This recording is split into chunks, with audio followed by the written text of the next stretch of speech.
we are officially losing our nanny of almost 3 years. And it's nothing bad. Our girls are just transitioning out of care and are going to be starting school in the next few weeks. So we originally found her on a Facebook nanny group. We'd recently moved to Dallas, so I just went onto Facebook and typed in Dallas nannies, and then a bunch of groups came up. I joined the ones that looked the most legitimate, and then I put out a job posting. I got a ton of people interested. I then narrowed it down to a few candidates that I liked, and I did a quick little phone interview with them. And then the girl who did hiring was actually the first person who came to do an in-person interview, and we just loved her. Peyton was just over a year old at the time, and from the second she met her, she was in love. Now, we started off our nanny full-time, so we guaranteed 40 hours a week, and she worked 9 to 5. Now, Chris and I had already decided what rate we were comfortable paying, but one thing that I really liked is that when she reached out for the job, she actually told us what her rate was. She also came with references, as well as numbers of other moms that I could call who she had worked with in the past, so I could see how they liked her. Now, we were very upfront in the job posting that we wanted someone who could drive, because we didn't want a nanny who just stayed home all the time. That was just our personal preference. So we provide her with a car seat, and then we would also compensate her for all of her miles. The way that we did it is we would just have her track all of her miles, and then the IRS standard is currently 70 cents per mile. So at the end of the week, she would just count up all of her miles, and then we would just times that by 70 cents, and then that was her payout for her mileage. About 6 months into her working for us, we actually got her own credit card. So it's connected to our bank account, but it was fully hers to have 24/7. And obviously we would check in on it every once in a while, but we fully trusted her, and she would just use that to get things for herself or for the girls while she was working.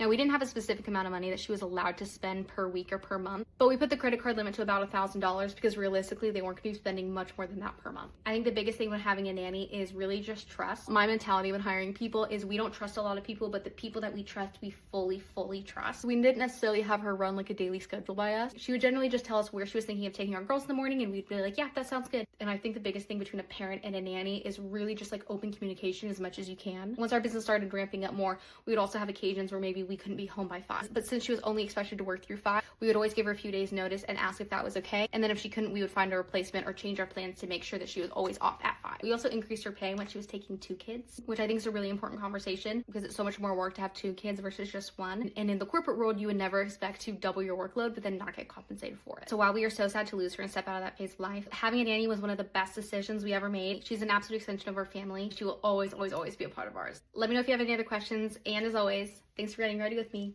Bye!